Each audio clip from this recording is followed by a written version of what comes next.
बोधमयं नित्यं गुरुं शङ्कररूपिणो यमाश्रितो हि वक्रोऽपि चन्द्रः सर्वत्र वन्द्यते। बन्धवगुरुपदकञ्ज कृपा सिन्धु नररूपहरि महामोहतमपुञ्ज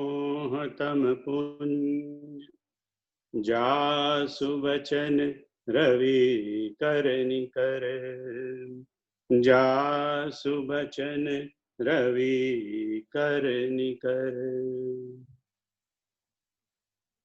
जय सियाराम बधाने। ગયા વખતે આપણે જોતા હતા કે ઘાટની ચર્ચાઓ કરી હતી. ચિત્રકૂટનો ઘાટ, અયોધ્યાનો ઘાટ, પંચવટીનો ઘાટ અને લંકાનો ઘાટ. અને પંચવટીના ઘાટમાં આપણે ચિત્તની વાત થઈ હતી કે પંચવટી એ ચિત્તના શિખરનો ઘાટ છે. અને એમાં કે પનઘટ, સોરી પંચવટી કીધું, પનઘટ એ ચિત્તનો શિખર વાળો ઘાટ છે. તો પનઘટ એટલે પણિયારીઓનો ઘાટ. અને એ વખતે વાત થઈ હતી કે પનઘટ અને ચિત્તને સંબંધ છે. તો આપણો સત્સંગ પૂરો થયા પછી છોટુભાઈ મને કહેતા હતા કે કોઈ કબીરનું પદ છે અને એની અંદર એની ચર્ચા કરી છે કે પનઘટ અને ચિત્ત ને કેવી રીતનો સંબંધ છે. તો કે પનઘટમાં પણિયારીઓ પાણી ભરવા માટે આવે અને પછી પાણી ભરીને જાય. અને બાપુએ પણ એક કથામાંની ચર્ચા કરી છે કે પાણી ભરીને જાય ત્યારે એ લોકોને બે બેડા માથા પર હોય અને એક બેડું કમરમાં હોય, કાં તો ઘણીવાર છોકરું કમરમાં હોય અને એક હાથ એમનો છૂટો હોય. એ હાથથી ઉપરના બેડાને જરા સાચવે પણ હાથ લગભગ છૂટો રાખે. અને ક્યારેક તો એમ કે એમની સહેલીઓ સાથે વાતો કરતી જતી હોય ને તો તાલી પણ આપે, તાલી આપે, દે તાલી આપણે આપણે હાઈ ફાઈવ કહીએ ને એવું, દે તાલી આપે અને એ તાલી પણ આપે. ચાલતા વાતો કરતા જતી હોય, હસતી હોય, પણ એમ કે એનું ચિત્ત એ એના બેડામાં જ હોય. એનું ચિત્ત એ હંમેશા એના બેડા, જરાક પણ જો બેડું આમ તેમ થાય ને એને ખબર પડી જાય એટલે બાજુના એના હાથથી કાં તો બાજુવાળી એને સરખું કરી આપે. એનું ચિત્ત હંમેશા એની પર હોય. એટલે પનઘટ અને ચિત્તને આ પણ એક એનો સંબંધ છે, જે મને છોટુભાઈ કીધો. આગળ જતા પહેલા થોડાક રતિભાઈને થોડીક જિજ્ઞાસા, કોઈક પ્રશ્ન એવો હતું એ પણ જોઈ લઈએ. કારણ કે મેં એમનું વાંચ્યું તો લાગ્યું કે એમાં તો બધું બહુ છે એમને તો કરેલું. એટલે પણ મોટા ભાગની વસ્તુ આપણા સત્સંગને અનુરૂપ છે એટલે એની આપણે ચર્ચા થોડી કરી લઈએ. એક તો એમનો પ્રશ્ન હતો કે વાલ્મીકી રામાયણમાં કાગભૂષુંડીજી, ગરુડજીનો અને લોમસ મુનિનો પ્રસંગ એનું કેવી રીતે વર્ણન કર્યું છે વાલ્મીકી રામાયણમાં. તો સોરી રતિભાઈ, મેં વાલ્મીકી રામાયણનો તો અભ્યાસ નથી કર્યો એટલે મને એ વાલ્મીકી રામાયણ એના વિશે ખબર નથી. પણ તમે જે બીજું વસ્તુ જે લખી એ તમારો ઓબ્ઝર્વેશન ઘણું સરસ છે કે અત્યારે જેની આપણે ચર્ચા કરી રહ્યા છે કાગભૂષુંડી ને ગરુડજીના એનો સંવાદની, તો એમ કે રામાયણમાં તો 4 સંવાદો છે.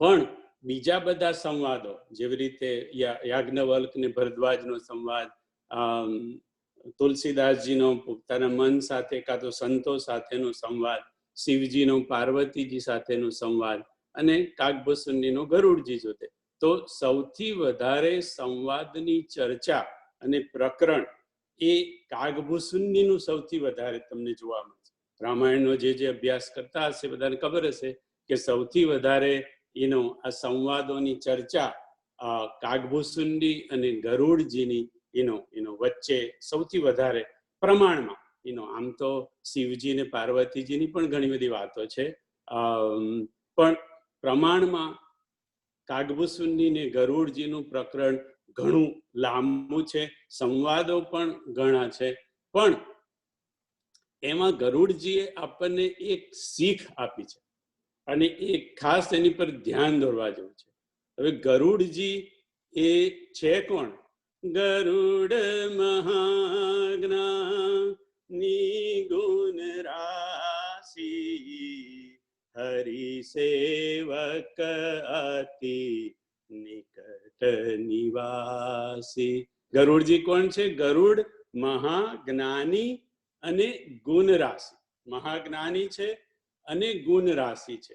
અને એ જ્યારે કાગભૂસુંડી પાસે જ્યારે કથા સાંભળવા માટે બેસે છે તો જેટલા રામાયણના બધા અભ્યાસુ હશે એ ખબર હશે કે એક પણ વાર એ કાગભૂસુંડીજીને પોતાના જ્ઞાનનું દર્શન કરાવતા નથી.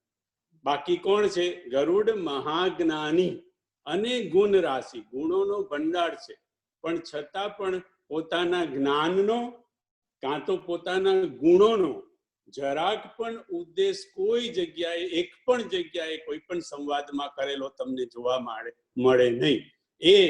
એ આપણને એક સરસ મૂક સંદેશો છે, એનો બોલ્યા વગરનો સંદેશો છે. આપણી દશા શું થાય કે આપણને થોડુંક આવડતું હોય અને પછી એનો બાપુની કથા કે ગમે તે જે કોઈ કથા કરતો એ શરૂ થાય એટલે આપણું શરૂ થઈ જાય, જો આના પછી આવશે, આના પછી જો આવશે, કારણ કે આપણે આપણા જ્ઞાનનું પ્રદર્શન કરવું છે. કાં તો પાર્વતીજીની જેમ, પાર્વતી તો ન કહેવાય, સતીનો દેહ હતો ત્યારે, સતીની જેમ આપણે પહેલેથી પૂર્વ ગાંઠ બાંધી દીધી હોય. અગસ્ત્ય મુનિ પાસે જયારે ગયા ત્યારે પહેલેથી ગાંઠ બાંધી દીધી હોય કે હવે આ તો શું કથા કરવાનો છે, આની પાસે તો શું કથા સાંભળવાની, આના કરતા તો મારા પતિને વધારે આવડે, કદાચ મનમાં એવું હોય મને વધારે આવડે એવો વિચાર આવ્યો હોય, પણ એમ કે ગાંઠ વાળી દીધેલી હોય. તો એમ કે સત્સંગ, આપણે એ સત્સંગમાં જઈએ, કથામાં જઈએ તો આ એક પોઈન્ટ યાદ રાખવા જેવો છે કે આપણા જ્ઞાનને અને આપણા ગુણોના ભંડારને એક સાઈડમાં રાખી અને સાંભળીએ. આપણે બાપુની કથા સાંભળીએ ત્યારે જેટલા મારી આજુબાજુમાં હશે ખબર હશે કે એનો કથામાં તો હું કાંઈક બોલું નહીં, કોઈને ડિસ્ટર્બ થાય એટલે, પણ હું કોઈક વાર ઘરે હું ને મીના બે જણા સાંભળતા હોય તો હું કાંઈક બોલી જાઉં એનો, અને પછી લગભગ એવું થાય કે જે હું બોલ્યો હોય ને બાપુ એના કરતા બીજું જ કાઢે, કોથળામાંથી બિલાડું જ કાઢે. હંમેશા આપણું બોલેલું ખોટું જ પડે. પછી થાય કે તું બોલે છે શું કરવા, ચૂપ રહે ને સાંભળ ને ખાલી, એમ કે. પણ આપણે શું થાય, આપણે આપણું જ્ઞાન પ્રદર્શિત કરવું છે, એટલા માટે આપણાથી રહેવાતું નથી. તો ગરુડજીનો આ એક બહુ સંદેશો જે છે એ રતિભાઈ મને મોકલાવ્યો. મને થયું આપણે બધા જોડે શેર કરીએ કે જ્ઞાન મહાજ્ઞાની, ગરુડ મહાજ્ઞાની ગુણ રાશિ, છતાંય એમ કે જ્ઞાન અને ગુણોના ભંડારને બાજુ પર રાખી અને કથા સાંભળી રહ્યા છે. અને જે કથા કહે છે કાગભૂસુંડી, એ તો કાગડા છે, અધમમાં અધમ પક્ષી છે, અને પોતે તો પક્ષીઓના રાજા છે, છતાંય એને શું કે છે? નાથ કે છે, સ્વામી કે છે, પ્રભુ કે છે, કેટલા આદર સાથે સંબોધનો કરીને એમનો સત્કાર કર્યો. એટલે એ આપણને ગરુડજી બોલ્યા વગર આપણને શીખવાડે છે. ત્રીજું, એમનો એક પ્રશ્ન હતો કે દેહ મનુષ્યનો સારો કે પક્ષીનો દેહ સારો? આમ તો કે મનુષ્યનો દેહ આપણે એવું તો જાણીએ, પણ ભૂસુંડીજી તો એમ કે કામરૂપ હતા, જે રૂપ જોએ એ લઈ શકતા હતા, એમ કે, તો છતાં એમને કાગડાનું એમ કે સ્વરૂપ રાખ્યું. એટલે એમ કે એનું કોઈ કારણ તો હશે ને. તો દેહનું તો આપણે ચર્ચા કરી છે. બડે ભાગ માનુષ તનુ પાવા, સુર દુર્લભ સબ ગ્રંથ નિગાવા. એટલે સૌથી સારામાં સારો દેહ હોય એ તો કાગભૂસુંડીએ પોતે જ ગરુડજીને કીધું કે ભાઈ સારામાં સારો દેહ કયો? એમને પ્રશ્ન પૂછ્યો ગરુડજીએ, તો કીધું કે મનુષ્યનો દેહ સૌથી સારામાં સારો દેહ. તો પછી એમ કે તમે કેમ કાગડાનું એમ કે રાખ્યું? તો એમને એમ જવાબ આપી દીધો છે, ને આપણે એની ચર્ચા પણ થઈ છે કે એહી તન રામ ભગતિ મેં પાઈ, એહી તન રામ ભગતિ મેં પાઈ. એટલે મને આ બહુ પ્રિય છે આ તન, કારણ કે મને રામ ભક્તિ મળી આ શરીરમાં કાગડાના, અને બધા મુનિઓના મને આશીર્વાદ મળ્યા, એટલે મને આ બહુ પ્રિય છે. એટલા માટે એમ કે એમને રાખી મૂક્યું. પણ જો એવું આપણે વિચારીએ કે મનુષ્યના દેહ પછીનો દેહ કયો સારો, તો ઘણા બધા સંતોએ ચર્ચામાં કીધું છે કે પક્ષીનો કદાચ સારો હશે. એનું કોઈ એવું કોઈક વર્ણન કોઈક જગ્યાએ છે નહીં રામચરિત માનસમાં, પણ એક તો કાગભૂસુંડીએ પોતે પક્ષ એ રાખી મૂક્યો. એટલે બીજું કે લોમસ મુનિએ જે બનાવવું હોય એને બનાવી શકતા હતા, પણ એમને પક્ષી જ આપ્યો. કાગડો તો અધમમાં અધમ પક્ષી બનાવ્યું. કાગડાનું તો એમને કારણ કીધું કે તું બોલું છું અને તું વચ્ચે કાકા કાકા કર્યા કરે છે વચ્ચે, એટલે કે જા તું કાગડો થઈ જા. અને બીજું પણ કે સત્ય વચન વિશ્વાસન કરહી, બાયસ ઈવ સબ હિતે ડરહી.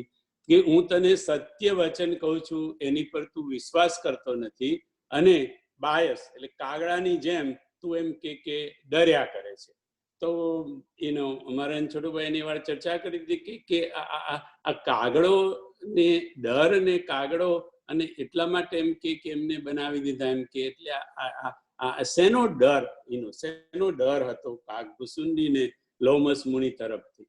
તો ધીરે રહીને આપણે બાપુએ કીધું કે રામાયણના જવાબો તમને રામાયણમાં થોડીક 4-5 દોહા આગળ કાં તો 4-5 દોહા પાછળ, અને ત્યાં ને ત્યાં તમને જવાબ મળી જશે, એવું બાપુ એકવાર કીધેલું.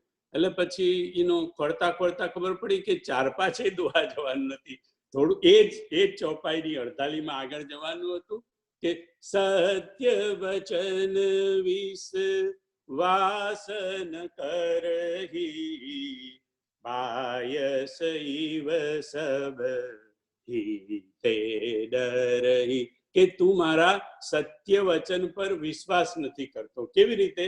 જેવી રીતે કાગડો કોઈનો વિશ્વાસ નથી કરતો. તમે જો થોડું એનું પક્ષી એનું શાસ્ત્રનું એ હોય તો કાગડો અને પશુમાં શિયાળ, આ બે એવા છે કે જે કોઈનો વિશ્વાસ કરે નહીં. એટલે કે એનું સત્ય વચન, હું તને સત્ય વચન કહું છું, હું તને બ્રહ્મ જ્ઞાન તત્વ જ્ઞાન શીખવાડું છું, અને મારા સત્ય વચનો પર તું વિશ્વાસ નથી કરતો. જેમ કાગડાને તમે પાડો, બાપુએ કીધું તો પછી તો યાદ આવ્યું, એને તમે પાડો, એને તમે રોજ ખાવાનું આપો, પણ એ દર વખતે આવશે ને તો તમારાથી ડરતો જ આવશે. એવું નહીં કે આ હવે મારો ઓળખીતો થઈ ગયો, રોજનું આ મને આપે છે. એટલે એનો સ્વભાવ જ એવો છે કે એ કોઈ પર વિશ્વાસ કરે નહીં, અને વિશ્વાસ ન કરે એટલે ડર્યા કરે. એટલે એમ કે તું મારા વચનો પર વિશ્વાસ નથી કરતો, એટલા માટે જાતું એમ કે કાગડો થઈ જા. તો કાગડાનું શરીર એમને તો ભક્તિ મળી હતી, આશીર્વાદ મળ્યા એટલે રાખી મૂક્યું.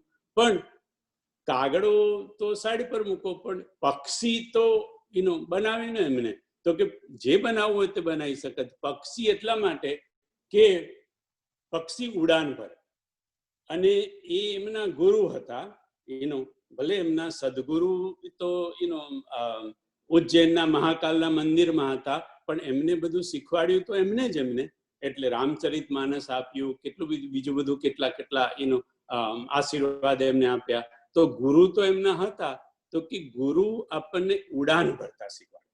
એટલે ઉડાન ભરવા માટે પાંખો જોઈએ, એટલા માટે પક્ષી કે ગુરુ શું કરે તો કે તમને ઉડતા શીખવાડી દે. ઉડતા શીખવાડી દે એટલે હકીકતમાં ઉડવાનું નહીં, પણ તમે એમ કે ઉપર ઉઠી જાઓ. તમારી પાસે પાંખો આવે એટલે તમે ઉપર ગગનગઢમાં રમવાને આવો. ગગનગઢમાં કેવી રીતે રમવા જવાય? પાંખો હોય તો તમારાથી જવાય. અને પાંખો કેવી રીતે આવે? કે ગુરુ પાસેથી જ્ઞાન મળે તો તમારે ઊંચાઈ પર તમારાથી ઉડી શકાય. એટલા માટે પક્ષી, અને ગુરુ આપણને તરતા પણ શીખવાડે. ગુરુ ઉડાન ભરતા પણ શીખવાડે અને ગુરુ તરતા પણ શીખવાડે. અને તરવાનું પક્ષીને સહજ હોય. કોઈ પણ પક્ષી તરવાને બદલે ડૂબી ગયું એવું તમે ક્યારેય સાંભળ્યો નહીં, કારણ કે પક્ષીને તરવાનું એ પક્ષી માટે સહજ છે. તો ગુરુ ઉડવાનું પણ શીખવાડે, ગુરુ તરવાનું પણ શીખવાડે. એટલા માટે પક્ષીનો દેહ કે એ આપણાથી ઉડાન ભરાય, ગગનમાં જવાય અને થોડુંક ઊંચા ઉઠીએ. એટલા માટે ચોથું ને છેલ્લું, મેં ચોથું એટલા માટે છેલ્લું રાખ્યું કે આ પ્રશ્ન કે જિજ્ઞાસા એમની કહો એટલી બધી લાંબી છે કે કદાચ ચર્ચા કરવા જઈએ તો આજનો આખો સેશન જ એમાં થાય. એટલે એમને કહ્યું કે તમે આત્મસ્મૃતિની વાત કરી કે હું કોણ છું, એટલે આત્મસ્મૃતિ એટલે હું કોણ છું એનું આપણને જ્ઞાન થાય તે, કે પછી આપણને આત્માનું જ્ઞાન થાય, કે આપણને આપણા કર્તવ્યનું ભાન થાય. એટલે કે આત્મસ્મૃતિ થાય એટલે હકીકતમાં શું થાય આપણને આત્મસ્મૃતિ એટલે આપણે કહીએ ને કે ભાઈ આત્મસ્મૃતિ એટલે આપણે કોણ છીએ, આપણા આત્માનું અને આપણા સ્વરૂપનું આપણને ભાન થાય. તો તારા આત્માને ઓળખ્યા વિના રે ભવના ફેરા નહીં રે ટળે જી. તો તારી બ્રહ્મણાને ભાંગ્યા વિના રે લખ 84 નહીં રે ટળે. તારા આત્માને ઓળખ્યા વિના ભવના ફેરા નહીં ફળે, અને તારી બ્રહ્મણાને ભાંગ્યા વિના લખ 84, આપણે 84 લાખના જે ફેરા ફર્યા કરીએ છીએ એ આપણી જ્યાં સુધી બ્રહ્મણા ન ભાંગે ત્યાં સુધી આપણે આ ફર્યા કરવાના. તો વિચાર થાય કે આપણી બ્રહ્મણા કઈ? આપણી બ્રહ્મણાનું થોડીક ચર્ચા આપણે લક્ષ્મણ ગીતામાં કરી હતી કે હોહિ વિવેકુ મોહ બ્રહ્મ ભાગા તબ રઘુનાથ ચરણ અનુરાગા. હોહિ વિવેક, જ્યારે આપણને જ્ઞાન થાય, હોહિ વિવેક મોહ બ્રહ્મ ભાગા, અને મોહથી ઉત્પન્ન થયેલો બ્રહ્મ જો આપણો ભાગી જાય ત્યારે આપણને રઘુનાથના ચરણમાં એનો આપણને પ્રેમ જાગે, અનુરાગ જાગે. તો ભ્રમ કયો આપણો? તો કે ભ્રમ આપણો એ કે હું છું એ આપણો ભ્રમ છે. હું છું એ આપણો ભ્રમ છે કે ભાઈ હું કોઈનો પિતા છું, હું કોઈનો પુત્ર છું, હું કોઈનો પતિ છું, હું કોઈની પત્ની છું, કોઈનો સેવક છું, કોઈનો માલિક છું. આ જે ભ્રમ છે એ માયાને લીધે આપણને ભ્રમ થયો છે. આપણે ખરેખર એ નથી. આપણે કોણ છીએ? તો કે અહમ બ્રહ્માસ્મિ, કાં તો શિવોહમ, હું શિવ છું, કાં તો હવે એ આપણે આ છીએ એ ભ્રમ છે. પણ એ ભ્રમ આપણને સાચો લાગે છે માયાને કારણે. કેવી રીતે? તો કે બાપુએ આ વસ્તુ આપણને સાન હોઝેની કથામાં સમજાવી હતી સ્વરૂપના દ્વારા, કે આપણને સ્વરૂપનું જ્ઞાન થઈ જાય તો પછી આપણો ભ્રમ ભાગી જાય. સ્વરૂપનું જ્ઞાન આપણને રૂપનું જ્ઞાન છે. આ જે બધું છે આપણા એ આપણું રૂપ કહેવાય, અને રૂપ બદલાય. જેવી રીતે હનુમાનજીએ બટુ રૂપ ધર્યું, વિપ્ર રૂપ ધર્યું, મસક રૂપ ધર્યું, ભીમ રૂપ ધર્યું, વિકટ રૂપ ધર્યું. જુદા જુદા હનુમાનજીએ રૂપ ધર્યા, એવા આપણા પણ જુદા જુદા રૂપ છે. અને એ રૂપ બદલાય, અને આપણે એક જ જન્મમાં કેટલા રૂપ બદલીએ. પહેલા આપણે કોઈના બેટા હોઈએ કે બેટી હોઈએ, પછી આપણે કોઈના પતિ કે પત્ની થઈએ, પછી આપણે કોઈના પિતા થઈએ કે માતા થઈએ, એટલે કોઈના નોકર થઈએ, કોઈના માલિક થઈએ. એટલે કેટલા બધા રૂપ આપણે એક જ જન્મમાં બદલીએ આપણે. અને જન્મારામાં તો કેટલા બધા આપણે રૂપો બદલીએ. આપણે તો એના એ જ હોઈએ. આપણો આત્મા, જેને આપણે જીવાત્મા કહીએ, એ તો એનો એ જ હોય. પણ ભગવાન આપણને પૂછે, ધારો કે ભાઈ તારું નામ, તું કોણ છું? આપણે કહીએ કે હું ઉમાકાંત. અરે પણ તું ગયા જન્મમાં તો કહેતો હતો કે તારું નામ ભપલો છે, અને પેલા આના આગલા જન્મમાં તું એવું કહેતો હતો તારું નામ ભગત છે. તો પછી તું ભગત છું, તું ભપલો છું કે તું ઉમાકાંત છું? તો આપણે તો એમ કે આ જન્મમાં તું આમ કહેતો હતો, આ જન્મમાં તું આમ કહેતો હતો, આ જન્મમાં આમ કહેતો હતો. તો પછી એટલે એનો મતલબ એવું થઈ ગયો કે જે આપણે એ કહેતા હતા એ તો આપણે નથી, જે આપણે માની બેઠા છે કે આપણે તો અહમ બ્રહ્માસ્મિ છીએ, કાં તો શિવોહમ છીએ.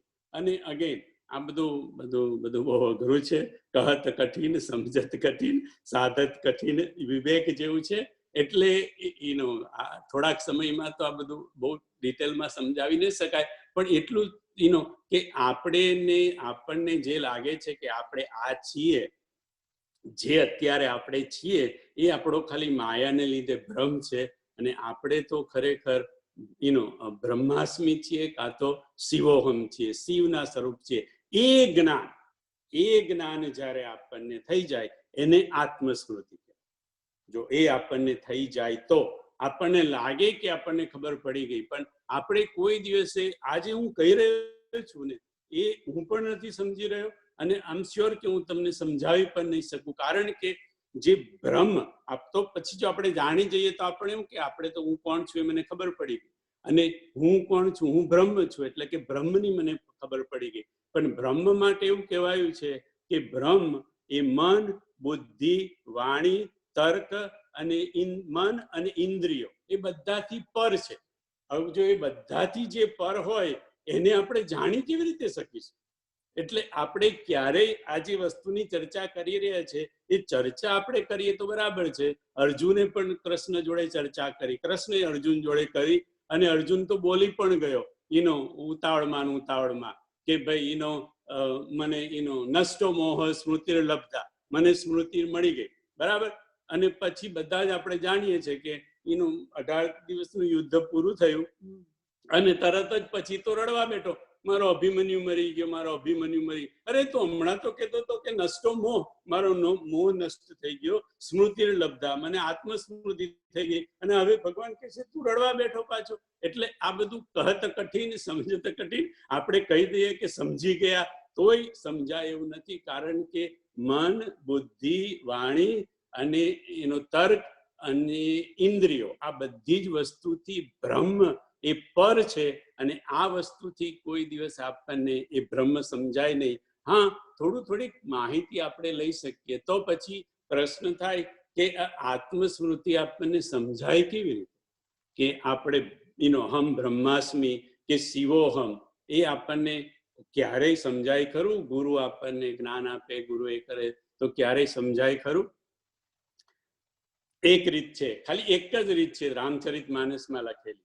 સો જાનહી જેહી દેહું જનાઈ, जानत तुम ही तुम मही होई जाई, सो जानहि जेहि देहु जनाई, जानत तुम ही होई जाई.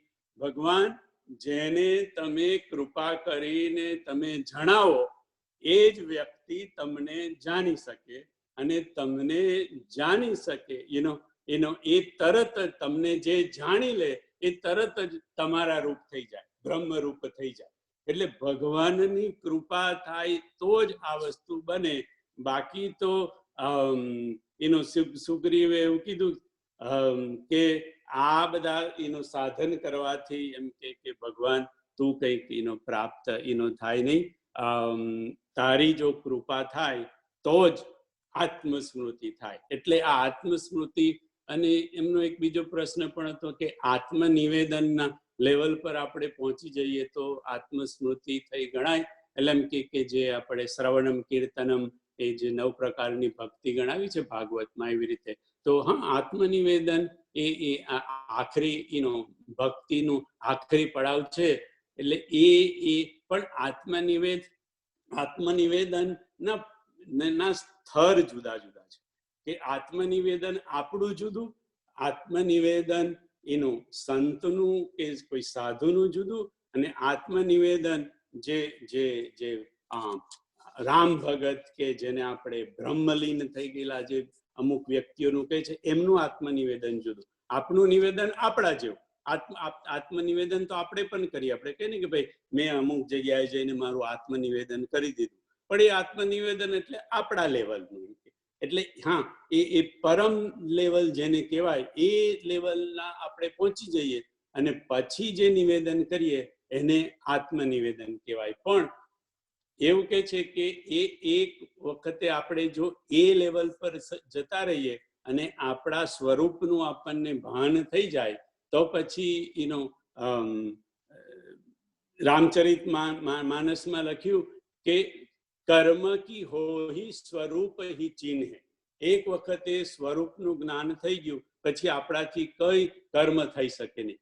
કર્મ ન થઈ શકે એટલે કર્મ તો કરવું જ પડે. ગીતા કે કર્મ કર્યા વગર આપણે રહી શકતા નથી. પણ હું કરું એ બધું આપણું હું પણ નીકળી જાય. એટલે એનો પણ એ આત્મસ્મૃતિ બહુ અઘરી છે, કહેવાની અઘરી છે, સમજવાની. અને જે લોકો કે હું સમજી ગયો, હા, એ અર્જુનની જેમ એ નથી કરી શક્યા. અર્જુનની વાત તો જવા દો, આપણે લક્ષ્મણ ગીતામાં વાત થઈ હતી કે આ એનું કીધું કે હોહી વિવેકુ મોહ બ્રહ્મ ભાગા તબ રઘુનાથ ચરણ અનુરાગા. લક્ષ્મણજીએ ગુહને કીધું અને પછી તરત જ બાપુ કે શું થયું કે સવાર પડી અને પછી ભગવાને જટા બનાવી અને પછી સુમંતને વિદાય કરતા હતા. તો ભગવાન સુમંતને સંદેશો આપતા હતા. એટલી વારમાં વચ્ચે લક્ષ્મણજી કાંઈક બોલી પડે અને એવું કડવું બોલ્યા કે ભગવાને ના પાડવી પડી કે તમે લક્ષ્મણનો સંદેશો જઈને મારા પિતાજીને કહેશો નહીં. એવું એનું સ્પષ્ટ કહેવું પડ્યું. પોતાના સોગંદ દઈને કહ્યું રામજીએ કે મને તમે લખનનો સંદેશો તમે ભગવાનને. તો પછી થાય કે તમે તો હમણાં કહેતા હતા કે કાહું ન કહું સુખ દુઃખ કરદાતા નિજ કૃત કર્મ ભોગ સબ ભ્રાતા. એ તો સારું થયું ગુહે કહ્યું નહીં લક્ષ્મણજીને કે ભાઈ રાતે તો તમે આવું કહેતા હતા, કોઈને દોષ આપશો નહીં, અને હવે તમે તમારા પિતાજીને, તમારા પિતા છે ફાધર, એને તમે આવો સંદેશો અને તમે દોષ આપવા માટે માંગો છો એમ. એટલે કહત કઠિન સાધત કઠિન, એનું બહુ બધું અઘરું છે. પણ આત્મસ્મૃતિ થાય ત્યારે આપણને, કે જ્યારે આપણને ગુરુ એ રસ્તે લઈ જાય ખરો, પણ જ્યારે ભગવાનની કૃપા આપણી પર થાય ત્યારે. જય સિયારામ. આપણે ભૂસુંડી સાધનામાં જઈએ. હવે પાછળના પેજ ઉપર 4 શિખરો ચિત્ત બુદ્ધિ મન અહંકાર એટલે 4 દિશાની ચર્ચા કરીએ. 4 દિશા છે, ઉત્તર, દક્ષિણ, પૂર્વ અને પશ્ચિમ.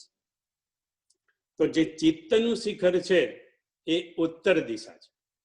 ઉત્તર દિશી સુંદર ગિરિનીલા તહ રહે કાજ ભૂસુંડી સુશીલા. તો ઉત્તર દિશા જે છે એ ચિત્તના શિખરવાળી જે શિખર છે એ ઉત્તર દિશા છે. હવે તમે કહેશો કે ભાઈ આ 4 નીલગિરી પર્વત પરની જે 4 પર્વત છે ત્યાં આગળ એટલે શિખર છે, એ 4 શિખર ઉત્તર દિશામાં જ છે ને, આખું નીલગિરી પર્વત જ ઉત્તર દિશામાં છે. તો બાપુએ કીધું કે નહીં, આ જે સરોવર હોય એ સરોવરની જે 4 દિશા હોય, ઉત્તર, દક્ષિણ, પૂર્વ અને પશ્ચિમ, મેં કીધું ને કે આ સરોવરની 4 બાજુ છે આ શિખરો, એટલે એ ત્યાંના ઉત્તર દિશામાં આ શિખર છે.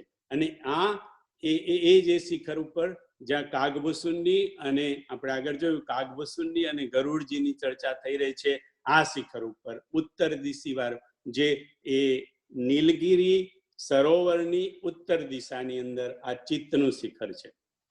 ચિત્તના શિખર ઉપરની દિશા ઉત્તર દિશા છે. બીજી ઉત્તર દિશાને મોક્ષની દિશા કીધી છે. આમાં આપણે જોઈશું આમાં ચિત્તમાં તો કે આ ચિત્તનું જે શિખર છે એ રૂપનું શિખર છે, ધ્યાનનું શિખર છે અને મોક્ષનું શિખર છે. તો ઉત્તર દિશા એ મોક્ષની દિશા છે, એટલા માટે આ ચિત્તવાળા શિખર પર ઉત્તર દિશા કીધી. બીજું, ઉત્તર બધા પ્રશ્નોના ઉત્તર એ ઉત્તરકાંડમાં છે, અને કાગભૂષુંડી અને ગરુડજીનો એનો આ ઘાટ છે, ઉત્તરકાંડ વાળો ઘાટ છે, અને એની ઉપર બધા ઉત્તર આપવા માટે, આપણે પ્રશ્ન પૂછીએ અને એનો ઉત્તર આપવા માટે, એટલે ઉત્તર દિશા પણ છે અને ઉત્તર એનો કાગભૂષુંડીજીએ ગરુડજીના પ્રશ્નોના ઉત્તર પણ અહીંયા આપવા માટે આપ્યા છે. એટલે એ અને ઉત્તર દિશાને ઉત્તર દિશા પણ કીધી છે, અને આ ઉત્તર અવસ્થા પણ છે. ઉત્તર અવસ્થા, ઉત્તર એટલે આખરી જે અવસ્થા કહીએ એને આપણે ઉત્તર અવસ્થા, ઉત્તર કાંડ, આખરી કાંડ, એવી રીતે ઉત્તર અવસ્થા છે. એટલે આ ઉત્તરકાંડની એનું દિશા છે. કાગભૂષુંડી અને ગરુડજીના આ પ્રશ્નો અને ઉત્તરની દિશા છે, અને મોક્ષની દિશા છે, એટલા માટે આને ઉત્તર દિશા કીધી. બીજું, બુદ્ધિવાળું જે શિખર છે એને પશ્ચિમ દિશા કીધી. એને બુદ્ધિવાળા શિખરને પશ્ચિમ વાળી દિશા કેમ કીધી? તો કે પશ્ચિમમાં, એટલે કે પશ્ચિમના જે આપણે દેશો બધા હોય એ પશ્ચિમના દેશોમાં બુદ્ધિની પ્રધાનતા છે, અને અર્થની પ્રધાનતા છે, અને કર્મની પ્રધાનતા. આ શિખર શેનું છે? બુદ્ધિનું છે, કર્મનું છે અને અર્થનું છે. અર્થ એટલે પૈસા, અર્થનો અહીંયા પૈસો લેવાનો છે, પૈસાનો. તો પશ્ચિમના દેશોમાં અર્થની પ્રધાનતા છે, બુદ્ધિની પ્રધાનતા છે અને કર્મની પ્રધાનતા છે. અહીંયા એનો ભાવની પ્રધાનતા હોય, એ બધી પ્રધાનતા નથી. શરણાગતિની પ્રધાનતા, અહીંયા કર્મની પ્રધાનતા. તો પશ્ચિમના દેશોમાં આ અર્થની, બુદ્ધિની અને નામની પણ આ નામનું પણ શિખર છે. નામ પણ વધારે પશ્ચિમમાં, હવે તો પૂર્વમાં પણ ચાલવા માંડ્યું, પણ પશ્ચિમમાં નામનું વધારે. નામ એટલે કોઈ પણ શૂઝ તમે ગમે એવા લાવો અને એની ઉપર રીબક ને નાઇકીનો સિક્કો લગાવી દો, નામ લગાવી દો, એટલે પછી ચાલ્યું, તમારે ઉપડ્યું. ગમે એવું હોય, કે નામ જોઈએ. Everybody is for the name. So હવે તો પૂર્વમાં પણ ધીરે ધીરે એની અસર થઈ છે, પણ મૂળ પશ્ચિમના દેશોમાં નામનું, કર્મનું, પૈસાનું, બુદ્ધિનું વધારે પ્રધાનતા. તો આ દિશા જે છે બુદ્ધિવાળી, બુદ્ધિના શિખરવાળી, એ પશ્ચિમ દિશા કીધી. ત્રીજી, મનની દિશા, મનવાળા શિખરની દિશાને પૂર્વ દિશા કીધી. કેમ? તો કે આ મનનું જે શિખર છે એના દેવતા કોણ છે? તો કે ચંદ્રમા. અને ચંદ્રમા ઉગે કઈ દિશામાં? તો કે પૂર્વ. સૂર્ય પણ પૂર્વ દિશામાં ઉગે, ચંદ્ર પણ પૂર્વ દિશામાં ઉગે. પ્રાચી દિશી સસી ઉય સુહાવા, સિય મુખ સરીસ દેખી સુખ પાવા. પ્રાચી, પ્રાચી એટલે પૂર્વ. પૂર્વ દિશાની અંદર એમ કે ચંદ્રનો ઉદય થાય, અને આ મનવાળા શિખર એ એના દેવતા ચંદ્રમાં છે. એટલે આ મનવાળા શિખરની દિશાને પૂર્વની દિશા કીધી. અને પૂર્વમાં શરણાગતિ, ભક્તિ, શરણાગતિ, ગો, આપણે ગો ઘાટ, આ ગો ઘાટ, તેનું ઘાટ, મનનો ઘાટ, એ બધા ઘાટ વાળી શિખર છે. તો શરણાગતિ એ પૂર્વની સભ્યતાની છે. પશ્ચિમમાં શરણાગતિ તમને બહુ જોવા નહીં મળે. પશ્ચિમની સભ્યતામાં શરણાગતિનો કદાચ શબ્દ પણ હોય નહીં. આ પૂર્વની સભ્યતા છે. અને છેલ્લી અહંકાર વાળો જે શિખર છે એની દક્ષિણ દિશા કીધી. તો અહંકારને દક્ષિણ દિશા કેમ કીધી? તો એહી બીધી સોદ છીન દિશી જાય, લંકા મન હું વિભીષણ પાઈ. સુંદરકાંડ, આપણે બધા સુંદરકાંડ કરીએ છીએ. સુંદરકાંડમાં ત્રિજટાને સપનું આવ્યું, ને ત્રિજટા કહેતી હતી કે આ થોડા દિવસમાં લંકા બળી જશે. અને એમ કે રાવણ ને એમ કે દક્ષિણી દિશામાં રાવણ જશે અને એમ કે વિભીષણને રાજ મળશે. દક્ષિણી દિશામાં જશે એટલે દક્ષિણી દિશા એટલે મૃત્યુની દિશા. દક્ષિણી દિશામાં કે એહી બીધી શોધ છીન દિશી જાય લંકા મન હું વિભીષણ પાઈ. દક્ષિણી દિશામાં જવું એટલે મૃત્યુ, કારણ કે રાવણ જીવતો હોય ત્યાં સુધી વિભીષણ કેવી રીતે રાજ લઈ શકે. એટલે એમ કે આ રીતે રાવણ દક્ષિણી દિશામાં જશે એટલે કે મૃત્યુની દિશામાં જશે, મૃત્યુ પામશે, અને પછી એ મૃત્યુ પામશે એટલે લંકાનું રાજ વિભીષણને મળશે. તો દક્ષિણ દિશા એ મૃત્યુની દિશા છે. હવે આ જે શિખર છે તે અહંકારનું શિખર છે, અને શિવજી એ મૃત્યુના દેવતા છે. એટલે આ જે શિખર છે એમાં દેવતા શિવજી છે, શિવજી મૃત્યુના દેવતા છે, અને આ અહંકારનું પણ શિખર છે. અહંકાર આપણને મૃત્યુ તરફ લઈ જાય છે, એટલા માટે આ દિશાને દક્ષિણ દિશા કીધી. આગળ જઈએ આપણે. હવે વર્ણ, જાતિનું વર્ણન છે. જાતિ કો કે વર્ણ કો, 4 વર્ણ: બ્રાહ્મણ, ક્ષત્રિય, વૈશ્ય અને શૂદ્ર. તો ચિત્ત વાળું જે શિખર છે તેને બ્રાહ્મણ વર્ણ કીધો. બુદ્ધિ વાળું જે શિખર છે તેને વૈશ્ય વર્ણ કીધો. મન વાળું શિખર છે તેને શૂદ્ર વર્ણ કીધો, અને અહંકાર વાળું શિખર છે તેને ક્ષત્રિય વર્ણ કીધો. તો ચિત્ત વાળું શિખર ને બ્રાહ્મણ કીધું. હવે જો આપણે આખું આ સ્ટડી કરીએ તો લાગે કે ત્યાં તો કાગભૂસુંડી ને ગરુડજી છે ત્યાં આગળ, અને ત્યાં બ્રાહ્મણ કીધું, અને જ્યાં યાજ્ઞવલ્ક ને ભરદ્વાજ છે ત્યાં આગળ વૈશ્ય કીધું. અને પછી જ્યાં તુલસીદાસજી છે ત્યાં શૂદ્ર કીધું. શિવ પાર્વતીની વાત છોડો, તો બ્રાહ્મણ અને કાગભૂસુંડી ને ગરુડજી અમને છોડીને બાકી તો ખરેખર યાજ્ઞવલ્ક ભરદ્વાજ વાળું કેવું જોઈએ. પણ બ્રાહ્મણ અહીંયા ના ઘણા બધા કારણ છે. એક તો એ કે બ્રાહ્મણ આ કાગભૂસુંડી ગરુડનું તો શિખર છે, પણ જોડે જોડે આ મોક્ષનું પણ શિખર છે. તો કે મોક્ષનો જે વિધિ હોય ને એ બ્રાહ્મણ કરાવે. બરાબર? મોક્ષનો વિધિ વૈશ્ય ન કરાવી શકે, શૂદ્ર ન કરાવી શકે, કે ક્ષત્રિય ન કરાવી શકે. મોક્ષની ક્રિયા એ બ્રાહ્મણ જ કરાવી શકે. બીજું, ઉત્તર ક્રિયા જેને આપણે કહીએ એ ઉત્તર ક્રિયા એ જીવતા કરી.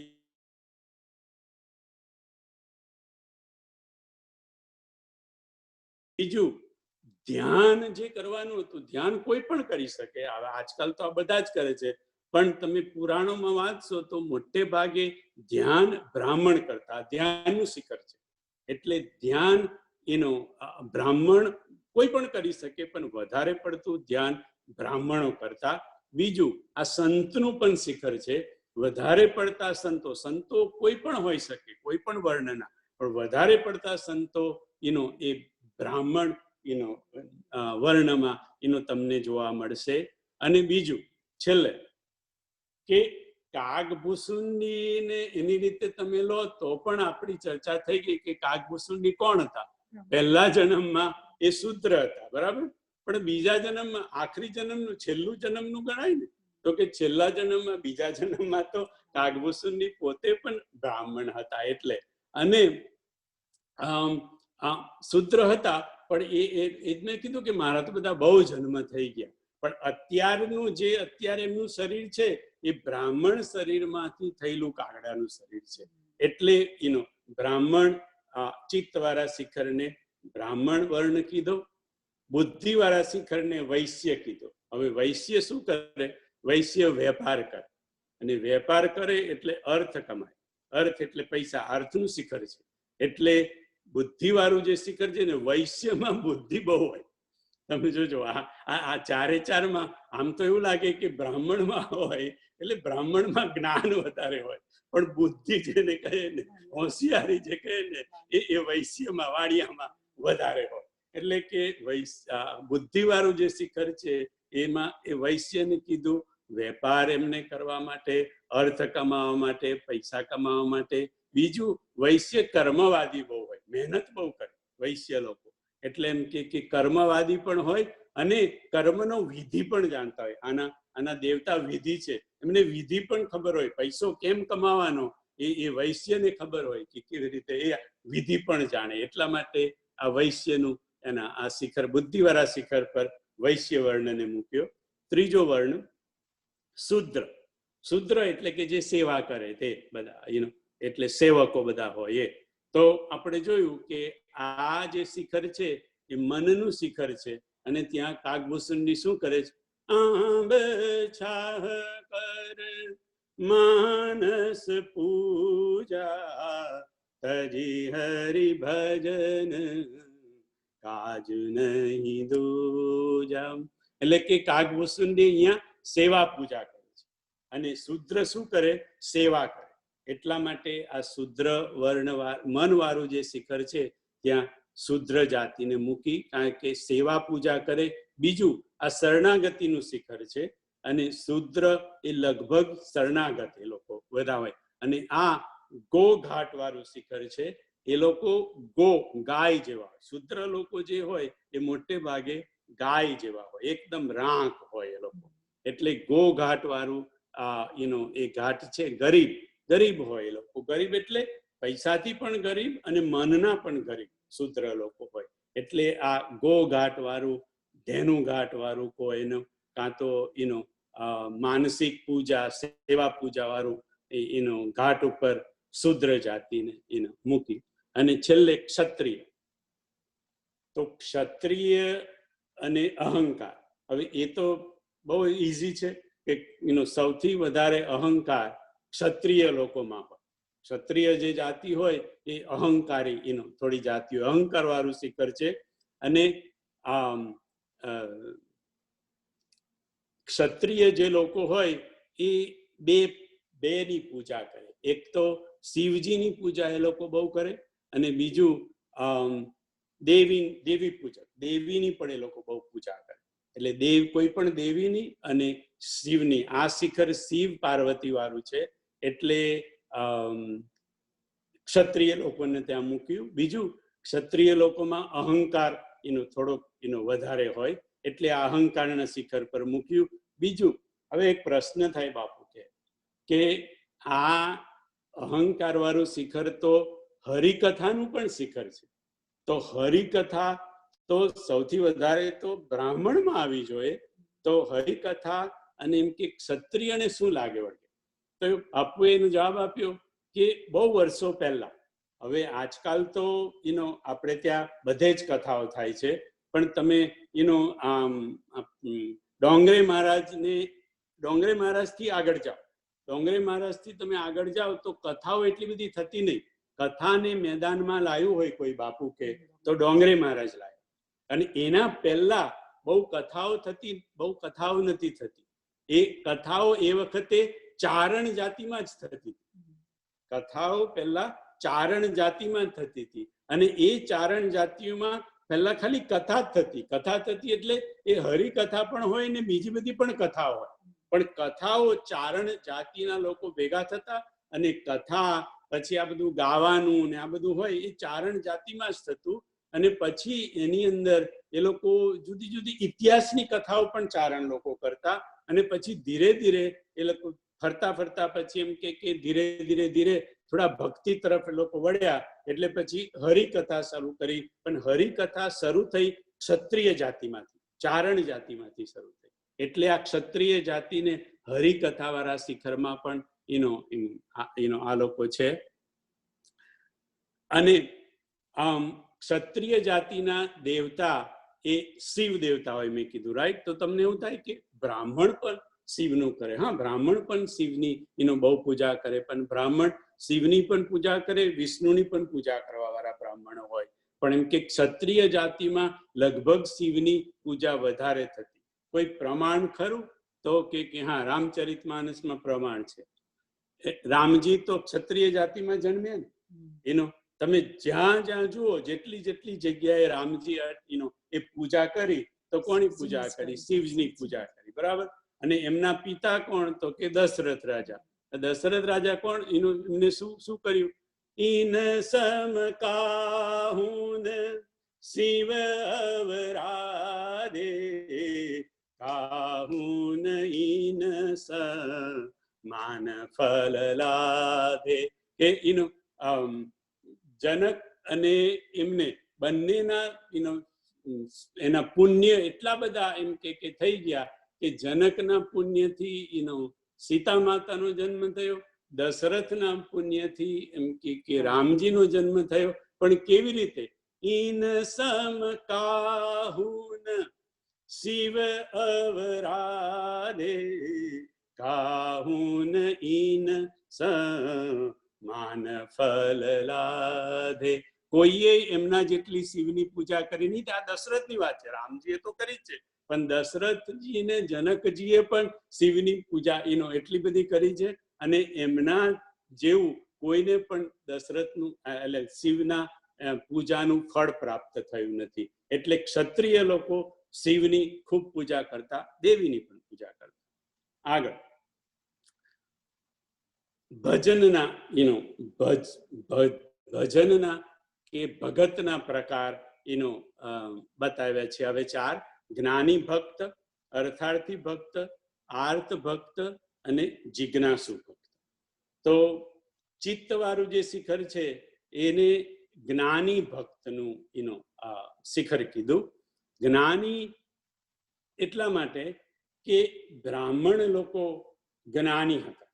મેં હમણાં વાત કરી ને કે વૈશ્ય લોકો હોશિયાર હતા અને બ્રાહ્મણ લોકો જ્ઞાની હતા. આ જ્ઞાન વાળું શિખર છે, એટલે બ્રાહ્મણોનું શિખર છે આ. અને મોક્ષનું શિખર છે, એટલે બ્રાહ્મણો મોક્ષ આપણને શીખવતા, મોક્ષની ક્રિયા પણ આપણને કરતા, એટલે મોક્ષ પ્રધાન લોકો હતા, એટલે એ લોકો જ્ઞાની કહેવાયા. બીજું, આ સંતનું ઘાટ છે, અને સંત એ મોટા ભાગના સંત, મોટા ભાગના નહીં, બધા જ સંતો એ જ્ઞાની સંતો કહેવાય. અને આ કાગભૂસુંડી અને ગરુડનું પણ આ ઘાટ છે. આપણે જોયું ને, કાગભૂસુંડી ગરુડનો છે, ચિત્તવાળું જે શિખર છે તે. ગરુડ મહાજ્ઞાની ગુણ રાશિ, હરિ સેવક અતિ નિકટ નિવાસી. મહાજ્ઞાની, ગરુડ જેવા મહાજ્ઞાની અને કાગભૂસુંડી જેવા મહાજ્ઞાની આ શિખર પર છે. એટલા માટે આ ચિત્તવાળા શિખરને જ્ઞાની ભક્તનું શિખર કીધું. બીજા ભક્તનો પ્રકાર છે અર્થાર્થી. અર્થાર્થી એટલે કે જેને અર્થ જોઈતો હોય એવા ભક્ત. હવે બે પ્રકારના અર્થનો બે મીનિંગ થાય. એક તો જેને કંઈક જીવનનો અર્થ જાણવો છે, કે મેં આગળ વાત કરી હતી, કોઈ ચોપાઈનો અર્થ જાણવો, શ્લોકનો અર્થ જાણવો, એ રીતના પણ અર્થાર્થી. અને બીજું, જેને પૈસા જોઈએ છે એવા ભક્ત. ઘણા ભક્ત ભગવાન પાસે જઈ અને ભગવાનને કે ભગવાન, બાપુએ કીધું, હનુમાનજીની પાસે ગયા અને કીધું કે હનુમાનજી, તમે એમ કે મારી જો લોટરી લગાડી દો તો હું તમને 1 લોટો તેલ ચડાવી દઈશ. એમ કે તો હનુમાનજી કે છે, તારી લોટરી લગાડું એના કરતા હું મારી જ લગાડી દઉં. ભાઈ, તેલના ડબ્બાથી નાવ નહીં, તું 1 લોટો તેલ મને આપે. આ બધા અર્થાર્થી ભક્ત કહેવાય. કે ભાઈ એનો અર્થ જોઈએ કે ભગવાન, હું જો મારું આટલું થઈ જાય ને, તો પછી મારો દીકરો જો પાસ થઈ જાય પરીક્ષામાં, તો હું સત્યનારાયણની કથા કરાવી. એટલે સત્યનારાયણની કથાની ભગવાનને લાલચ આપી અને આપણે આપણા દીકરાને કે દીકરીને પાસ કરાવી દેવા છે. આ બધા અર્થાર્થી ભક્તો કહેવાય. એટલે કે પણ તોય ભલે ચાલો ને, જાય છે તો બાપુ કે ભગવાન પાસે માગવા જાય છે ને, બીજા કોઈ પાસે માગવા નથી જતા ને. એટલે એમ કે, અને બીજો અર્થાર્થીનો અર્થ કે જેને કંઈક અર્થ જાણવો છે તે. તો આ અર્થાર્થી શિખર એ બુદ્ધિવાળા શિખર પર એટલા માટે કીધું, કારણ કે આ યાજ્ઞવલ્ક ને ભરદ્વાજ આની પર બેઠા છે, બરાબર. આ યાજ્ઞવલ્ક ને ભરદ્વાજનું શિખર છે. અને ભરદ્વાજ જેવો અર્થાર્થી બીજો કોણ, જેમને યાજ્ઞવલ્કજીને આપણે બધા જાણો છો કે બધા ત્યાં પ્રયાગમાં ત્યાં આગળ આવ્યા અને બધા જતા હતા, તો પછી ભરદ્વાજજીએ યાજ્ઞવલ્કને રોકી રાખ્યા અને પછી અર્થ પૂછ્યો કે રામ કવન મેં પૂછવ તો, આ રામ કોણ છે તેનો તમે મને અર્થ સમજાવો એનું, કે ભાઈ આ એ જ રામ કે જે દશરથના બેટા એ રામ, કાં તો આજે શિવજી જે રામ રામ રટે એ રામ કોઈ બીજા રામ. એટલે એમને અર્થ પૂછ્યો, રામાયણનો અર્થ પૂછ્યો, રામ નામનો અર્થ પૂછ્યો.